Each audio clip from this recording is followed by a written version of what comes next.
এই কুৱেশ্যনটো আপোনালোকে কেনেকৈ কৰিব চাওক মাজৰ সংখ্যাটো উলিয়াব লাগে তো আপোনালোকে এনেকুৱা কুৱেশ্যন দেখিলে ডাঙৰ সংখ্যা যেটো আছে সেটা আগত ফলো কৰিব এই ডাঙৰ সংখ্যাটো কেনেকৈ হল এটা আগত ফলো কৰিব তে ইয়াতে আমি কি দেখিবলৈ পাই আছো ইয়াতে 56 ডাঙৰ সংখ্যা হয় এটো লাইনত আৰু ইয়াতে 65 ডাঙৰ সংখ্যা হয় এটো লাইনত আৰু ইয়াতে 78 ডাঙৰ সংখ্যা হয় তো এইবিলাক সংখ্যা কেনেকৈ হল এটা আগত মাইন্ডত আনিব লাগিব যোগ বিয়োগ হৰণ পূৰণ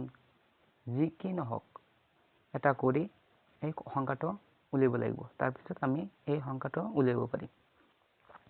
তো আমাৰ মাজৰ সংখ্যাটো উলিয়াব লাগে তো প্ৰথমে চাও 56 কেনেকৈ হল এটা চাওক 4 আৰু 2 যোগ কৰি 6 হৈছে তাৰ পিছত 4 আৰু 1 যোগ কৰি 5 হৈছে ইয়াতে 56 হৈ গল তাৰ পিছত ৰাইট সাইডত টু চাও ইয়াতে 8 0 যোগ কৰি 8 হৈছে তাৰ পিছত ইয়াতে 4 আৰু 3 যোগ কৰি 7 হৈছে তো সেম টু সেম ইয়াতে 4 আৰু 5 যোগ কৰি কিমান হ'ব 9 আৰু তাৰ পিছত 1 আৰু 6 যোগ কৰি কিমান হ'ব 7 তো ইয়াতে শুদ্ধ আনসাৰ হৈ যাব 7 টো এই খালি বাক্সত বহিব তো এনেকৈ আপোনালোকে কৰিব থ্যাংক ইউ